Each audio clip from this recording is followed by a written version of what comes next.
गौरी कव्वे के बेटे जग्गू कव्वे का जन्मदिन था। जग्गू कव्वा बहुत ज़्यादा खुश था। जग्गू बेटा, तुम जाओ और सबको बताओ, और हाँ, ये भी बता देना कि मेरी मम्मा बड़ा चॉकलेट केक भी लाई है मेरे जन्मदिन पर। मम्मा, कूकू और गुड़िया को बुलाना है क्या मेरे जन्मदिन पर?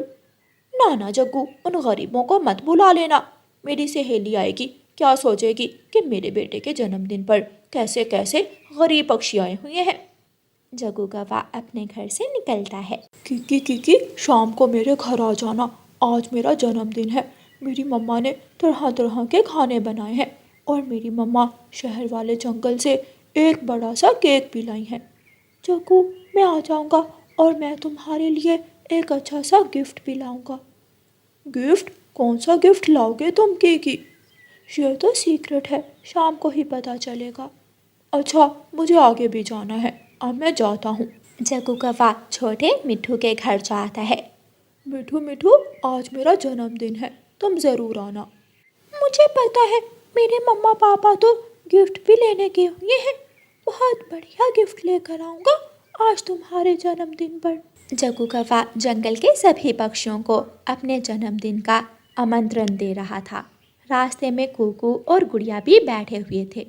जग्गू, जग्गू दोस्त, क्या हम भी तुम्हारे जन्मदिन पर आ जाए? बिल्कुल भी नहीं, मम्मा ने सख्ती से मना किया है कि कूकू और गुड़िया को मेरे जन्मदिन का आमंत्रण मत देना। जग्गू भाई, हम केक नहीं खाएंगे, हम थोड़ी दूर बैठकर तुम्हारा जन्मदिन देख लेंगे। मेरी मम्मा तुम्हें घर नहीं आने देंगी। मम्मा को गरीबों से सख्त नफरत है। जग्गू कव्वा वहाँ से चला जाता है। कूकू और गुड़िया घर जाते हैं और घर जाकर कूकू रोने लग जाता है। मुझे भी जाना है मम्मा, मुझे भी जाना है जग्गू के जन्मदिन पर। बेटा, ना तो आमंत्रण आया और ना किसी ने कहा, ऐसे कैसे आप जाओगे? मम्मा, जग्गू जंगल के सभी पक्षियों को अपने जन्मदिन का आमंत्रण दे रहा था, फिर उसने हमें क्यों नहीं बुलाया? बताए ना मम्मा। मेरे बच्चे गरीब पक्षी है ना, इसलिए कोई आपसे प्यार नहीं करता। आपकी मम्मा है ना, आपसे प्यार करने को। आप दिल थोड़ा मत करें। मैं भी अपने बच्चों को आज शाम चावल की खिचड़ी बना कर दूंगी।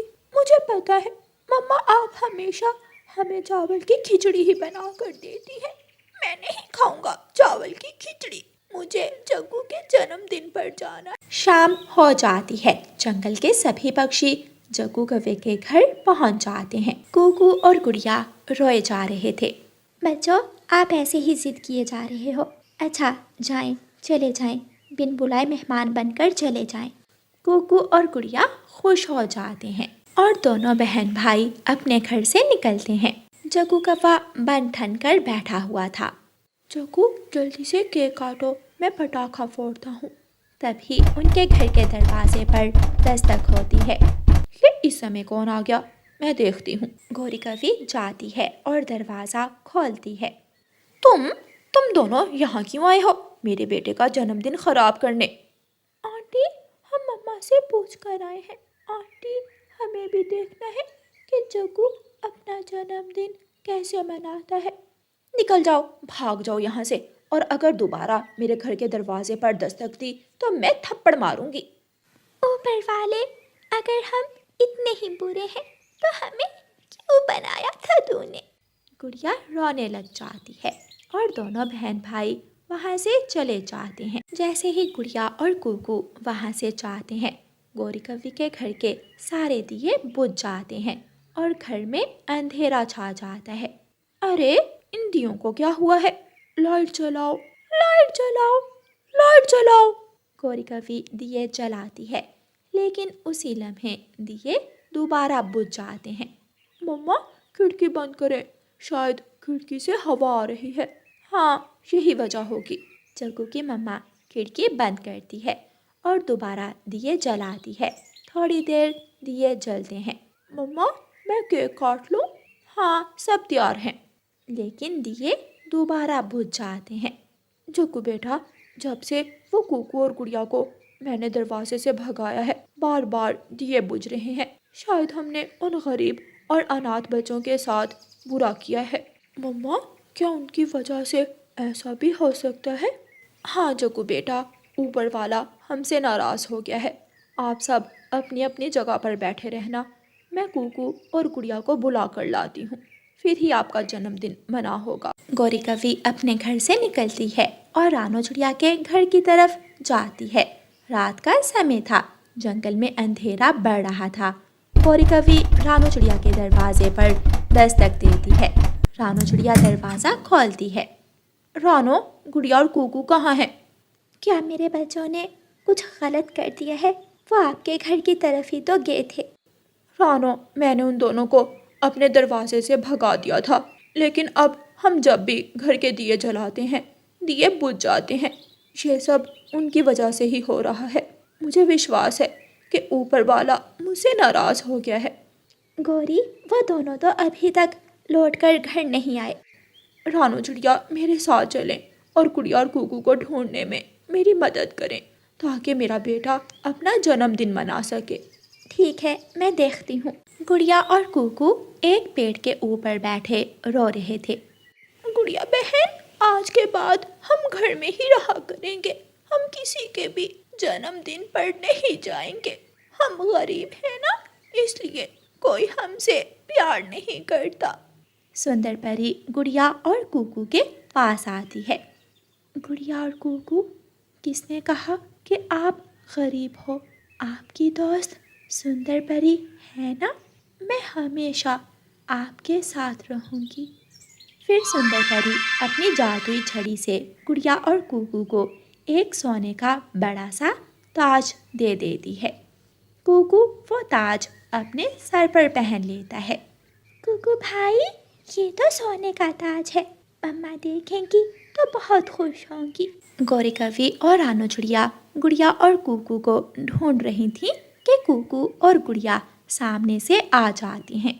कूकू के सर पर सोने का ताज देखकर रानो चिड़िया और गौरी कवि हैरान हो जाती हैं। कूकू बेटा, ये आपके सर पर सोने का ताज कहाँ से आया है? मम्मा, ये हमें सुंदर परी ने दिया है। गौरी, आज मेरे बच्चों की आवाज़ ऊपर वाले तक गई होगी, तभी तो उसने तुम्हारे घर अंधेरा कर दिया और मेरे बच्चों को सोने का ताज दिया है। गुड़िया और कूकू, बच्चों, अपनी आंटी को माफ़ कर दो और मेरे साथ मेरे घर चलो। मेरे घर के दिए नहीं जल रहे। गुड़िया और कूकू मान जाते हैं और अपनी मम्मा को साथ लेकर गौरी आंटी के घर चले जाते हैं। गौरी दिए जलाती है और इस बार दियों की रोशनी पहले से भी ज़्यादा थी। केक कटता है, तालियां बजती हैं और सब मज़े मज़े से जग्गू कवि के जन्मदिन का केक खाते हैं। प्यारे दोस्तों, इस कहानी को लाइक, अपने दोस्तों के साथ शेयर और चैनल को सब्सक्राइब करना बिल्कुल मत भूलना। आपका धन्यवाद। रानो चिड़िया अपने 2 बच्चों के साथ तिनकों के एक घोंसले में बहुत खुशी का जीवन बिता रही थी। मेरे बच्चों, मैं दाना लेने जा रही हूँ। लेकिन मम्मा, अभी तो सुबह सुबह का वक्त है। दाना लाने के लिए लंबा दिन पड़ा है। आप थोड़ी देर बाद चली जाना। नहीं मेरे बच्चे, जो भी पक्षी अपना दाना लेने सुबह सवेरे घर से निकलता है, उसे ही दाना मिलता है।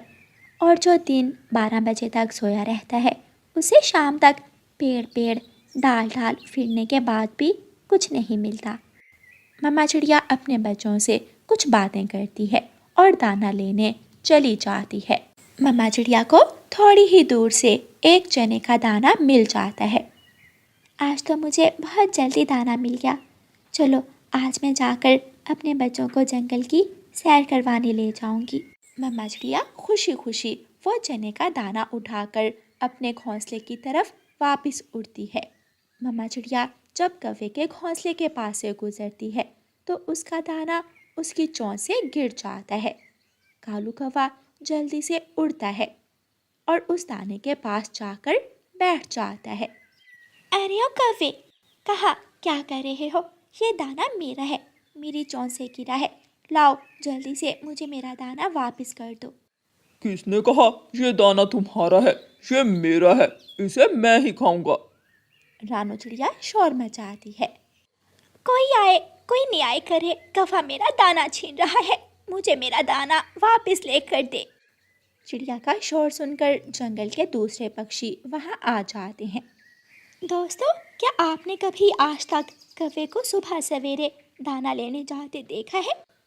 सभी पक्षी नाव में सर हिलाते हैं। मैं ये चने का दाना बहुत मुश्किल से ढूंढ कर लाई थी। मेरी चोंच से ये दाना गिर गया और ये कौवा अब इस दाने पर अपना हक जता रहा है। ये मेरा है, ये दाना मैं ढूंढ कर लाया हूँ। कौवे, हम तुम्हें ऐसा नहीं करने देंगे, ये अन्याय है। किसी का दाना तुम ऐसे नहीं खा सकते।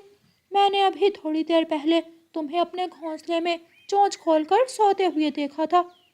फिर तुम ये दाना कहाँ से ले आए?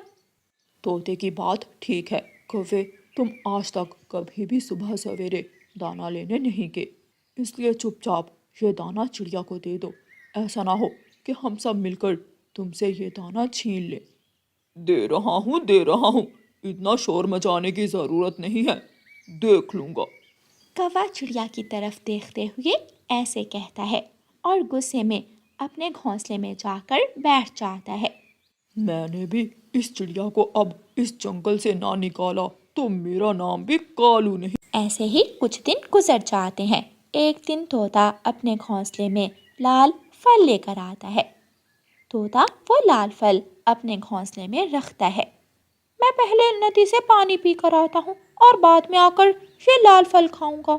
तोता वो लाल फल घोंसले में रखकर नदी से पानी पीने चला जाता है। कालू कौवा तोते को दूर बैठा देख रहा था। जैसे ही तोता वहाँ से जाता है, कालू कौवा उड़ता है और तोते के घोंसले के पास जाकर बैठ जाता है। हाँ, अब आएगा मजा। कालू कौवा वो लाल फल उठाता है और चिड़िया के घोंसले की तरफ चला जाता है। रानो चिड़िया दाना लेने गई हुई थी। कालू कौवा वो लाल फल चिड़िया के बच्चों के पास ले जाता है।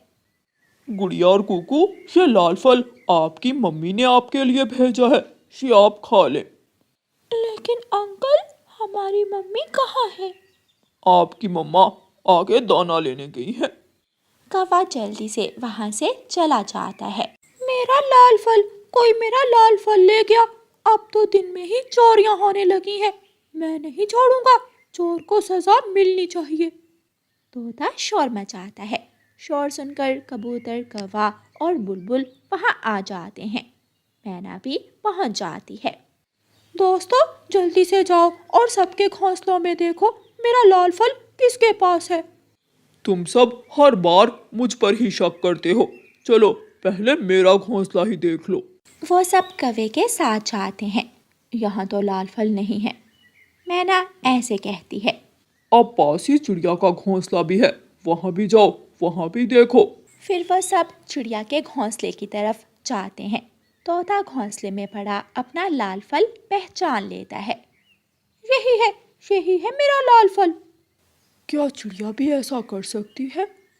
अंकल अंकल, ये लाल फल हमें कालू अंकल देकर गए थे। अंकल कालू, आप बताएं ना सबको। देखा देखा, बच्चों को भी पता है कि कालू कौवा ही बदनाम है इस जंगल में। जो भी चोरी करे नाम लगा दो कालू कौवे का। चिड़िया भी वहाँ आ जाती है। आ जाओ चिड़िया, तुम्हारा असल चेहरा सबके सामने आ चुका है। जब भी तुम्हारी कौवे से लड़ाई होती है, हम कौवे को ही बुरा कहते हैं, लेकिन आज तुम पकड़ी गई हो। मेरा फल तुमने ही चुराया है। मेरे दोस्तों, मैं चोर नहीं हूँ। ये ज़रूर कौवे की कोई शरारत होगी।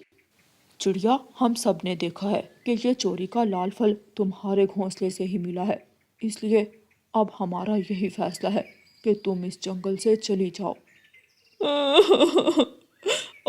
अगर मैंने चोरी की होती तो सब मुझे मार मार कर इस जंगल से निकाल देते, लेकिन अब चिड़िया की बारी, कोई बोल भी नहीं रहा। चिड़िया, तुम्हें जाना ही होगा, तुम पकड़ी गई हो। ये है मेरा लाल फल जो तुम्हारे घोंसले में बैठे तुम्हारे बच्चे खा रहे थे। अगर मेरे दोस्तों को मुझ पर विश्वास ही नहीं हो रहा, तो मुझे भी कोई शौक नहीं है इस जंगल में रहने का। मैं जा रही हूँ।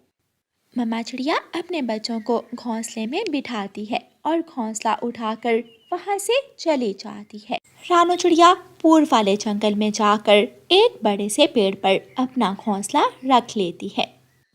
अब मैं कभी लौट कर नहीं जाऊंगी। मेरे बच्चे मेरे साथ हैं। मुझे किसी दोस्त की ज़रूरत नहीं है। मम्मा, हम हमेशा आपके साथ रहेंगे। कुछ दिनों बाद कालू कौवा अपने दोस्त बूरे कौवे को बता रहा था। बूरे बूरे, मैंने तोते का लाल फल चुराकर चिड़िया के घोंसले में रखा और चिड़िया को इस जंगल से निकलवा दिया। कालू यार, तुम भी बहुत चालाक कौवे हो, इसलिए कोई तुम्हारा मुकाबला नहीं कर सकता। कबूतर बूरे कौवे और कालू कौवे की बातें सुन लेता है। ये हम सब ने बहुत बड़ा पाप किया है। हमने कौवे की बातों में आकर चिड़िया को जंगल से निकाल दिया। कबूतर सबको बताता है और सब मिलकर रानू चिड़िया को पूर्व वाले जंगल लेने जाते हैं। चिड़िया रानी, हमें माफ़ कर दो, हम शर्मिंदा हैं। वापिस आ जाओ, तुम हमारी दोस्त हो। मेरे दोस्तों, मैं यहाँ खुश हूँ, जहाँ अपनों की इज्जत ना हो, जहाँ विश्वास की कमी हो, जहाँ किसी पर झूठा इल्ज़ाम लगाने से पहले उसकी पिछली ज़िंदगी को ना देखा जाए, वहाँ मैं नहीं जा सकती। चिड़िया वापस नहीं जाती, बल्कि वहाँ ही रहने का फैसला करती है। उसके दोस्त बहुत पछता रहे थे। वो सब निराश होकर वापस चले जाते हैं। प्यारे दोस्तों, इस कहानी को लाइक, अपने दोस्तों के साथ शेयर और चैनल को सब्सक्राइब करना बिल्कुल मत भूलना। आपका धन्यवाद।